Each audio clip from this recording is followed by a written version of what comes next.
Բրյուսելը պաշտոնապես առաջարկել է Անկարային միանալ Եվրոպական միության միասնական վճարային համակարգին։ Թուրքիան առայժմ պատասխան չի տվել։ Թեմայի շուրջ կզրուցենք Արտյոմ Երկանյանի հետ։ Արտյոմ, ինչպես է պետք հասկանալ այս առաջարկը։ Օրերս Անկարայում Եվրամիության մշտական ներկայացուցիչը պաշտոնապես հաստատեց այն, որ Անկարային այդպիսի առաջարկ Բրյուսելից արված է եղել, եւ որ այդ հարցը եվրոինտեգրման հարցերով հանձնակատար Մարտա Կոսը քննարկել է արտգործնախարար Ֆիդանի հետ։ Կարելի է ասել, որ սա փոքրիկ սենսացիա է, հաշվի առնելով այն, որ արդեն ավելի քան 20 տարի է եվրոինտեգրացման թեմայի շուրջ որևէ նորություն չկա։ Թուրքիան Եվրամիության անդամակցելու հայտը հանձնել է դեռևս 1987 թվականին, 2 տարի անց պաշտոնապես ճանաչվեց Եվրամիության անդամակցության թեկնածու եւ 2004 թվականին պաշտոնապես մեկնարկեցին անդամակցության շուրջ բանակցությունները։ Անմիջապես այդ բանակցությունները փակուղի մտան եւ արդեն փաստորեն 40 տարի է ինչ Թուրքիան հայտը ներկայացրել է եւ որևէ լուրջ առաջխաղացում այս հարցում չկա։ Եվ այդ ֆոնի վրա ահա այսպիսի լուր, այդպիսի իրադարձություն, սա իսկապես ինչ որ նոր process-ի մասին վկայում է։ Թուրքական մամուլը այն իսկապես փոքրիկ սենսացիա է անվանել մեջբերումներ մի քանի վերնագրերից,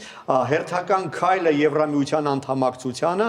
նոր քայլ մերձեցման ուղղությամբ, աշխարհաքաղաքական restart եւ այլն։ Կարծում եմ այս գնահատականները փոքր-ինչ չափազանցում են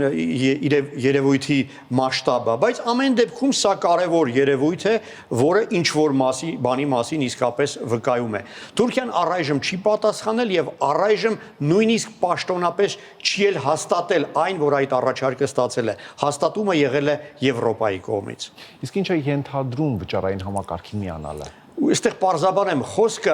մոնետար միությանը միանալու մասին չէ խոսքը, այսինքն եվրոյի գոտուն միանալու մասին չէ խոսքը։ Խոսքը վճարային համակարգի միանալու մասին է, ինչը հնարավորություն կտա այս տրանսսահմանային փոխանցումները բանկերի միջև անել պարզեցված ձևով եւ եվրոյով։ Այսինքն այն 20 անդամ պետություններին չի միանալու, որտեղ եվրոն պաշտոնական արժույթ է, համարում։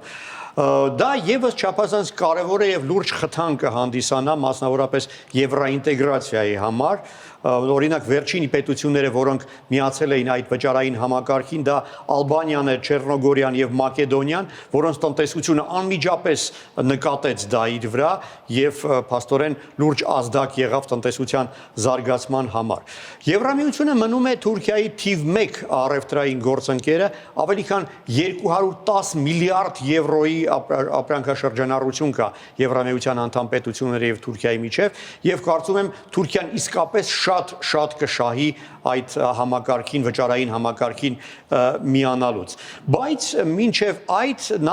Թուրքիան պետք է դեռ լուրջ քայլեր ձեռնարկի, մասնավորապես բարեփոխի սեփական օրենսդրությունը, որպեսզի ապահովի փողերի լվացման դեմ անհրաժեշտ քայլերի հնարավորությունը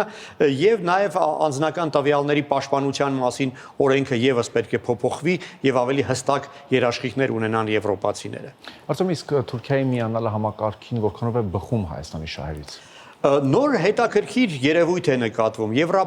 Եվրոպացիները պատրաստ են խոսել տնտեսական ինտեգրացման մասին առանց քաղաքական անդամակցության հարցի, այսինքն դիտարկում են այդ երկու երևույթները առանձին։ Այս առաջարկը թուրքերին ուղղված կարծես դրա մասին է վկայում եւ դա իսկապես կարող է մեր համար եւս շատ հետաքրքիր լինել, հաշվի առնելով այն, որ Մոսկվան կտրականապես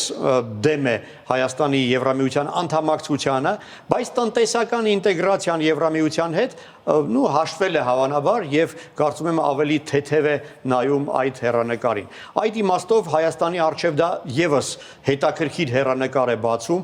հենց այս պահին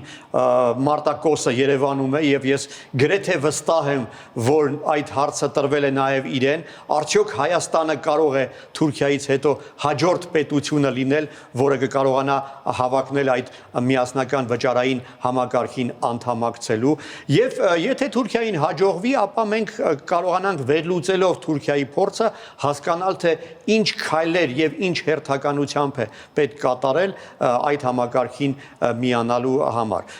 Եթե Թուրքիան իսկապես անդամակցի այդ համակարգին, մենք փաստորեն ընդհանուր սահման կունենանք, դե եթե ոչ Եվրամիության անդամ պետության հետ, ապա